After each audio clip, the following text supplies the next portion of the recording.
嘅裝扮咧，都知道今日我哋大概會講啲咩啦。好，我哋今日要講3樣嘢，3樣咧係關於你住喺 Edmonton 一定要知佢嘅文化。第一，好明顯啦，就係冰球文化啦，應該話個冰球身份認同。你嚟到亞省啦，或者係加拿大每一個省份咧，你一定要清楚佢嗰個省份嗰個冰球嗰個隊嗰個名。嗱，舉例啦，當然我哋愛民頓啦，咁 Edmonton 咧就一定知係 Oilers 噶啦。咁但係咧，我哋都比較一個少有嘅省喺亞省入邊咧，咁跟住如果你住卡格里咧，就一定要知係 Flames 啦。咁啊係啦，你一定要清楚嗰個省嘅文化啦，同埋第一樣嘢咧，如果你一到埗咧，即係嗰一年之內啦，你就最好就買件 jersey 係 Oilers 嘅，即係你除咗呢啲咧，呢一類型咧，咁啊你都可以係呢啲叫做喺街度叫 hoodie 都易着嘅，即係有陣時你唔一定嘅比賽，譬如呢一類咧，通常你再去睇波啊，再去球場啊，但係點解我會叫你第一樣嘢一定要買一件jersey 咧？大人又好，小朋友又好。因為你要着咗呢一件咧，每逢打波嗰陣時咧，你去着住咧，其實你當係一個叫制服啦，當係呢個城市嘅制服。你着咗出去咧，你係覺得突然間大家個艷羨目光咧，你就算去買杯咖啡，人哋都係耶咁同你俾個 high five 咁啊！即係尤其是打波嗰日啦，咁啊一定會俾個 high five 你，即係大家嘅認同感，覺得咦，大家都係中意嗰樣嘢嘅喎，即係我可以話俾你聽，我諗住喺愛民頓嘅人咧，應該有8、9成嘅。你着呢件衫由3至80歲咧，你都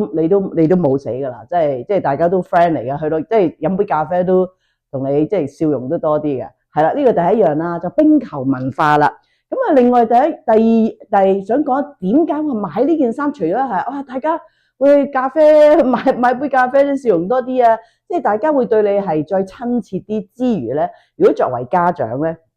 其實你都要知道咧，喺每間學校小學啦，而家講緊，如果小學嘅家長咧，係每一年都有一日叫 Jersey Day 嘅。Jersey Day 係做啲咩咧？就係話即係叫啲小朋友啊，當然啦，唔係一定要啦，咁但係就想鼓勵每個小朋友，如果有呢件衫，或者唔係呢件，你足球又好，其他球類運動啊又好，你都可以着佢翻學校嘅。咁啊，但係嗰日你一定見到好多人着呢件噶啦。咁呢個第一樣你可以着啦，第二樣咧。就係每一年咧有一日叫 Orange Day 嘅喺學校入邊。咁如果係小朋友咁 Orange Day，我見到有咩呢幾年嚟到啦？呢件衫咩色㗎？橙色㗎嘛，係啊。咁啊當然啦，你可以話係你可以着第二件橙色嘅衫，都可以嘅。咁但係只不過我真係話俾你聽，呢件衫係百搭嘅。喺如果你住喺呢個城市入邊冇得輸，係啦。咁呢個第一啦，就係個冰球文化你要知啦。第二樣係啲咩咧？哈哈。第二樣嚟緊嘅6月，而家係6月嚟緊嘅7月啦。嗱，每年嘅每年嘅嗱，頭先講5、6月啦，就係而家我哋你着呢件衫啦，即係除咗係大家嘅叫做認同之外啦，就係而家就係要打全美國同埋加拿大，即係最一樣嘢要嘅比賽咧，就係個冰球比賽叫Stanley Cup Playoff。好緊要，所以6月、5月咧，你一定有呢件衫。OK， 呢個係第一樣啦。第二樣啦，每逢6月頭咧，你都會喺街度咧見到好多啲鋪頭咧係已經變晒紅色啊！咩紅色咧？就好多買加拿大嘅嘢啦。第二樣就係呢樣啦，真係唔係食神之旗仔啦，就係加拿大之旗仔啦。你每一個人咧嗱，除咗買支加拿大嘅旗仔咧，都好似咁啦。都會咪有翻件紅色啊，或者甚至乎通街你都見到噶啦，去啲百貨公司啊、Walmart 啊等等，你都見到係可以買件紅色嘅加拿大嘅 T-shirt。點解咧？因為每逢即係呢個時間都幾近啊，所以係除完即係冰球打完 playoff 之後咧，就7月1號咧就會係個7月1號就係加拿大日啦。加拿大日咧當然好多活動啦，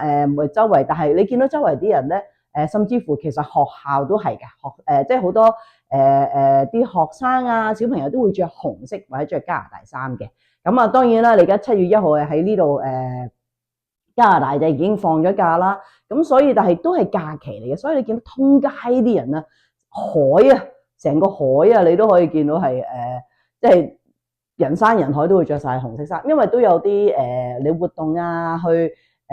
其他甚至有小朋友玩嘅嘢啦，好多人都着住加拿大衫嘅。咁啊，大家買一件係啦，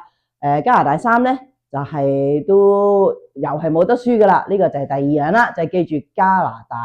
人同埋加拿大人呢個身份咧，即係喺加拿大住咧，佢哋都叫幾自豪係叫自己加拿大人嘅。尤其是每次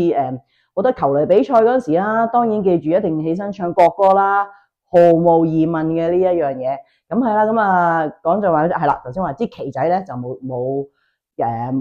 一定冇得輸噶啦。好，第三樣嘢你要知嘅係咩咧？第三樣嘢啊，可能住Edmonton 就或者其他省咧，即係住屋嘅地方，住卡格里都會嘅，住亞省好多時間都會嘅。咁好多人咧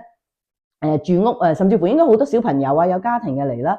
有個後院噶嘛。第三樣要知嘅文化就係 barbecue， 係啦。呢度嘅 barbecue 咧，你唔好諗住好似香港我哋篤住個叉燒雞翼喎，即係呢度咧係即係你喺個而家啲鋪頭都見到啦，係 barbecue 爐嘅，揭開嘅就 barbecue 爐啊。咁啊，當然啦，老豆做大廚啦，好多時啊，媽媽都唔緊要嘅，但係因為始終咧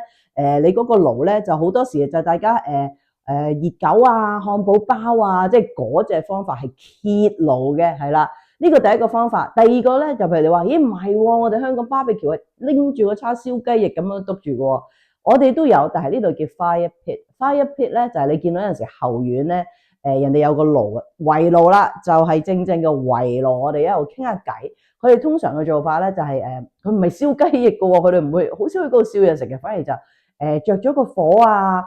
或者斟杯嘢飲啊，即係圍住個爐啊，可能真係燒棉花糖啊，即係小朋友燒棉花糖啊，因為類似其實就頭先講話嗰個爐喺側邊燒完之後，就走埋喺個火邊嗰度喺度大家傾下偈啊，每個5-6日啊，啲天氣靚嗰時大家傾下偈，呢個就係愛民地嘅文化啦，係啦，3大文化，記住啦，如果你想融入呢個社會或者想知多啲咧，就記住呢3樣嘢啦。好啦，下次再講，拜拜。